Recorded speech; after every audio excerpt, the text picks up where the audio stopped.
scientific positivistic myth. They're not going to be able to believe that. Um, and considering just how radically subjective all these things are, and how much confirmation bias, and as demonstrated, historical trends and power structures and just human stupidity play a part in that, we do have to have a humility about what health is, mental and physical, and recognize that these people aren't crazy, they're not just religious nuts, and they're not dangerous to us. We're dangerous oftentimes to them. The ends don't justify the means, and even though it might seem pragmatic to you to do this, from a technological, pragmatic standpoint, it doesn't mean that you hold any absolute truth, because science never holds an absolute truth. It's only true insofar as you can use it, as demonstrated through my first example, in the application of technology and what works.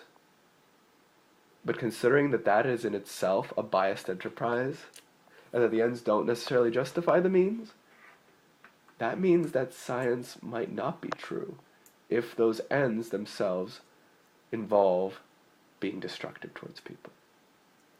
So that's just all I have to say about that.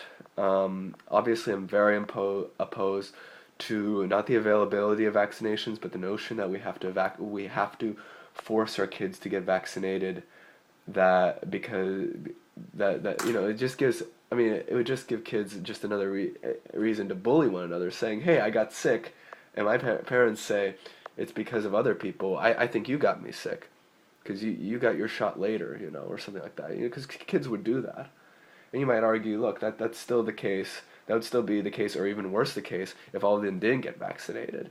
That these non-vaccinated kids, and it really, I think, frankly, I feel like we should let the kids decide. I'm not even joking. It's crazy, but we should let the kids decide. We never let the kids decide. Have you noticed that? Um, but you might argue, look, that kind of condition would lead to even more bullying. Well, first of all, if we let the kids decide, that's not an insult to their integrity as individuals, because children do have integrity as individuals. They have immense possibility and potentiality, and the more that we force them to agree with us, the more they'll perpetuate our own bullshit, right? But also, like I was saying, this is a problem that, as far as we are trying to fix it from the top down, we just have to change our thinking. And if we change our thinking, then we'll change the system. I'm not arguing just for the system to change, but for the same prejudices to exist. Yes, in that case, all the unvaccinated people would still be bullied by the vaccinated people, yes. But look, the system's not even going to change unless we change our thinking. So I'm obviously arguing for both. If we change our thinking, then that bullying will happen much less.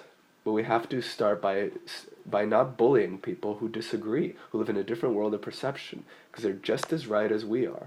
A vaccination might work for you, it might not work for someone else. It might not be true for that other person, and you're never going to convince that person who gets sick anyway that it was the vaccination, that it was not the vaccination that did it, but someone else who didn't get the vaccination.